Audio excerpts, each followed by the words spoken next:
En tout, on cueille 12 millions de kilos d'aloe chaque année. 12 millions de kilos? Oui, rien que sur ce champ. Des plantations comme celle-ci, la société en a partout, au Mexique et en République dominicaine, en tout plus de 7000 hectares.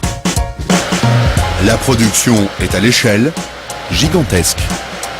Dans les usines de la société, l'aloe vera est épluché, broyé, pressé 7 jours sur 7. En 4 heures, la plante est transformée en un jus qui vaut de l'or, près de 30 € le litre. À 800 km de là, Dallas, la plaque tournante de l'aloe vera. C'est de cet entrepôt que la marque exporte ses produits vers le marché mondial. Là, c'est la zone de réception. C'est l'endroit où l'on travaille le plus dans tout le bâtiment. Dans ces caisses, il y a du jus d'aloe vera pur. 1300 litres dans chaque conteneur.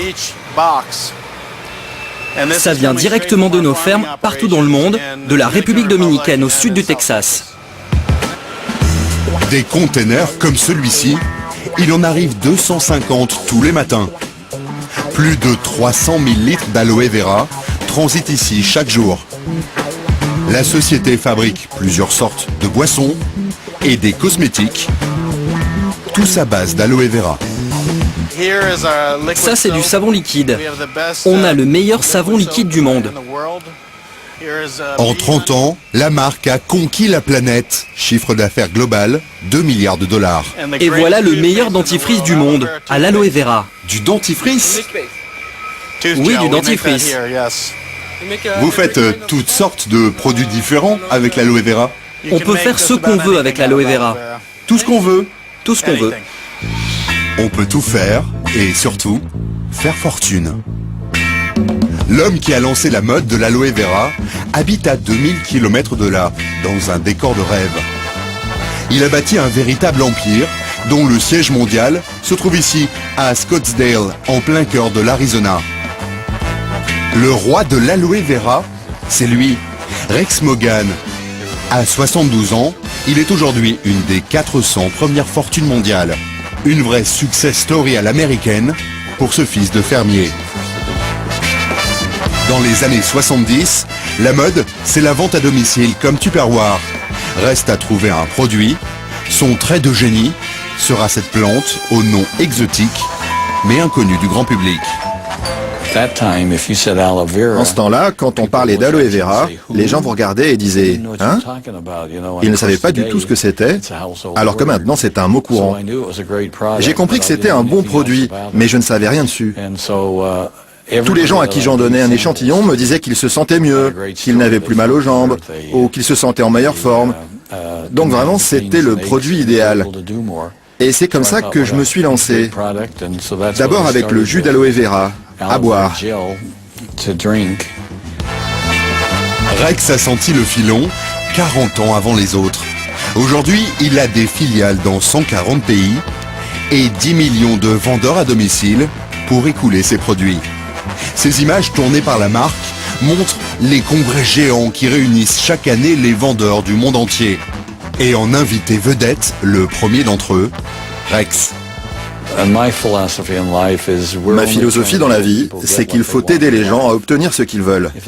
S'ils veulent un petit revenu d'appoint, ou s'ils veulent une meilleure santé, grâce à moi, c'est possible. Et si les gens veulent devenir millionnaires, le meilleur moyen que je connaisse, c'est mon modèle marketing. C'est ce que font nos distributeurs partout à travers le monde. Lors de ces congrès, les meilleurs vendeurs sont récompensés. Rex, en personne, leur remet un chèque au montant exorbitant. Une pluie de dollars au parfum d'aloe vera. Jusqu'à plus de 460 000 €. Quant à Rex, il est devenu milliardaire et collectionne tout ce qui lui plaît. Des œuvres d'art, mais surtout de belles propriétés partout dans le monde. C'est vous sur la photo? Oui, je suis en cow-boy. C'est South Fork, le ranch de la série Dallas. On organise des visites tous les jours. Et là, dans ce bâtiment, j'ai même fait une salle à manger pour 5000 personnes. Vous aimez acheter des choses? Ne jamais vendre, toujours acheter. Le modèle de sa réussite, Rex l'a exporté dans tous les pays. À Paris comme ailleurs, la marque surfe sur le succès du fondateur. La filiale française fait 50 millions d'euros de chiffre d'affaires par an. Pour son directeur, tout le monde peut donc faire fortune avec l'aloe vera. Chez Forever, on démarre avec 35 euros. Avec 35 euros, vous avez l'ensemble des éléments qui vont vous permettre de comprendre le business, de comprendre les produits et de savoir comment démarrer cette activité. Mais la réussite est-elle vraiment à portée de tous? Ou l'aloe vera est-il un simple prétexte pour faire de l'argent facile? Avec une caméra discrète, nous nous présentons dans les locaux de la marque comme de simples clients. Aussitôt, une distributrice nous propose de devenir vendeur et d'entrer dans son réseau. Elle nous parle de gros revenus et d'avantages en nature. Tu as des reconnaissances, par exemple, tu as un voyage en Afrique du Sud qui t'est offert. Tout frais payé. Ah oui. Tout frais payé, tu as un stylo exclusif sorti de magnifiques diamants. Tout frais, ça te met mal à la tête. Moi, bon. Ah, ça incite quand même à devenir manager. Ça te donne envie d'avancer parce que tu sais que derrière, il y a un plan mérite. Arrive son supérieur dans le réseau, l'homme qui l'a recruté, un manager comme Céline. Lui aussi tente de nous convaincre. Il nous fait miroiter des revenus mirobolants grâce au réseau. Ça marche Donc bien. voilà. Et toi, tu es manager, mais il y a quelqu'un qui est au-dessus de toi, qui est Voilà, parrain. par contre, lui, comme il a 2 managers en direct, il est ce qu'on appelle manager senior. Et il a actuellement 32 ans. Donc imagine à 40 ou à 50 ans, il sera sans doute manager diamant. Et manager diamant, pour être modeste, il sera plus, je sais pas, 20 000, 30 000 ou 40 000 euros de revenus tous les mois. Tu vois, ça paraît incroyable ce que je dis. Mais avec le système du réseau, si tu travailles bien, tu peux avoir ça. Mais même si à la gare, c'est ne serait-ce que 5 000 ou 10 000, combien il y en a qui ont ça à la fin de leur carrière? Il y a des gens comme moi, comme toi. Mais pour pouvoir entrer dans le système, il y a une condition. Il faut acheter des produits. Globalement, c'est quoi la chose importante, c'est la consommation. Déjà, toi, tu dois commencer à utiliser les produits, en fait. Donc, parmi les produits, tu verras, il y a des choses qui peuvent te convenir. Il y a des compléments alimentaires, donc des buvables, des comprimés, des choses comme ça. Et contrairement à ce que nous a affirmé le directeur de la filiale, le ticket d'entrée dépasse largement les 35 euros. Donc, pour le démarrage, qu'est-ce que tu souhaites faire aujourd'hui? La première commande, ça doit faire 1 point. Donc, tu vas démarrer à 1 point ou à 2 points aujourd'hui? Un point caisse, c'est 200 euros de vente. 1 ou 2 points caisse, c'est 200 ou 400 euros de produits que nous devons acheter. Ouais, là ça devient un petit investissement. Ah oui, c'est un investissement, mais bon, j'investis 232 euros derrière, ça rapporte. On nous propose enfin une valise de démonstration complète à 450 euros, plus 35 euros d'inscription. Je peux pas mettre les documents. Tous les produits, ça fait 485 pour démarrer. Avec ça, tu démarres bien.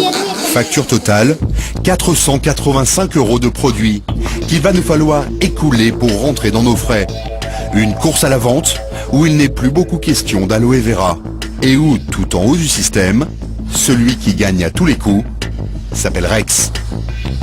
Voici comment une petite plante du désert, aux allures de cactus, est devenue en quelques années un redoutable business. Les amateurs y verront la reconnaissance de ses qualités. Les marchands de bien-être, une source inépuisable de profit jusqu'à ce qu'une autre plante lui vole la vedette. Mais sa longévité est à l'échelle des siècles. La plante de l'immortalité survivra sans doute à son succès.